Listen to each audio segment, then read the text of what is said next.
পবিত্র কোরআনুল কারিমে দানের ব্যাপারে কি কি ফজিলতের কথা বলা হয়েছে? আলহামদুলিল্লাহ ওয়াহদা ওয়াসসালাতু ওয়াসসালামু আলা রাসূলিল্লাহ ওয়া বাদ। আলহামদুলিল্লাহ, অত্যন্ত চমৎকার একটি বিষয়ের অবতারণা করেছেন, ধন্যবাদ। মহাগ্রন্থ আল কোরআনুল কারিমের মধ্যে আল্লাহ সুবহানাহু ওয়া তাআলা জায়গায় জায়গায় সাদাকার কথা বলেছেন, দানের কথা বলেছেন।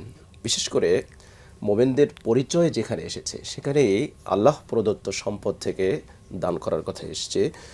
আল্লাযীনা ইউমিনুনা বিল গায়বি ওয়া ইউকিমুনাস সালাতা ওয়া মিম্মা রাযাকনাহুম ইউনফিকুন।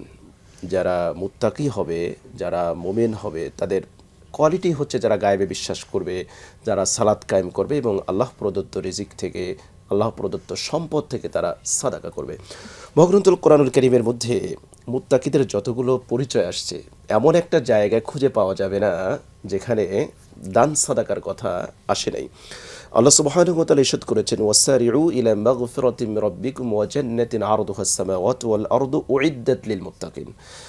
যেই জান্নাত আল্লাহ রাব্বুল আলামিন আসমান এবং জমিন পর্যন্ত এর চেয়ে বেশি বিস্তৃত করে তৈরি করেছেন, এটা কাদের জন্য করেছেন? মুত্তাকিদের জন্য। আল্লাহ সুবহানাহু ওয়া তাআলা তার ক্ষমা এবং এই জান্নাত প্রাপ্তির জন্য মুমিনদেরকে ধাবিত হতে তিনি নির্দেশ দিয়েছেন। এখন মুত্তাকি কারা, তার পরিচয় কি? আল্লাযীনা ইউনফিকুনা ফিস সাররাই ওয়াদ দাররা। মুত্তাকিদের প্রথম কোয়ালিটি হচ্ছে যারা সচ্ছল অসচ্ছল, সুখে দুঃখে সব সময় সর্বাবস্থায় তারা সাদাকা করবে, দান করবে। এমনটি হবে না যে এখন আমার ব্যবসায় প্রফিট এসছে, আমার চাকরিটা খুব ভালো, আমি এখন দান করব, সাদাকা করব।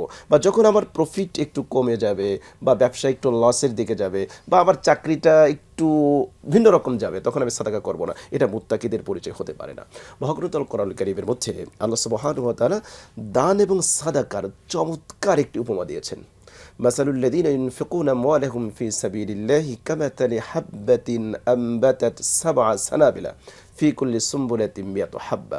অত্যন্ত হৃদয়গ্রাহী ভাষায় আল্লাহ সুবহানাহু ওয়া তাআলা উপস্থাপন করেছেন, কোনো ব্যক্তি যদি সাদাকা করে, দান করে, সেটার উপমাটা কি? কোনো একজন কৃষক যদি একটা বীজ জমিনে বপন করে, সেখান থেকে একটা মোচা হবে, সেই মোচার মধ্যে দানা হবে, এটা বৃদ্ধি করতে করতে আল্লাপাক কত দূরে নিয়ে যাবেন সেটা কিন্তু আল্লাপাক চমৎকারভাবে তুলে ধরেছেন। যে একটা দানা হলো, একটা শীষ হলো, সেখানে 100 মিয়াতু হাব্বা, 100 দানা হলো। তো এভাবে আমরা যদি সাদাকা করি, আমরা যদি দান করি, তাহলে আল্লাহ সুবহানাহু ওয়া তাআলা আমাদের এই সাদাকাগুলো, আমাদের এই দানগুলোকে বৃদ্ধি করতে করতে করতে কিয়ামতের দিবসে অনেক আমলের ভান্ডার করে আল্লাহ পাক অনেক আমলের ভান্ডার করবেন। ধন্যবাদ।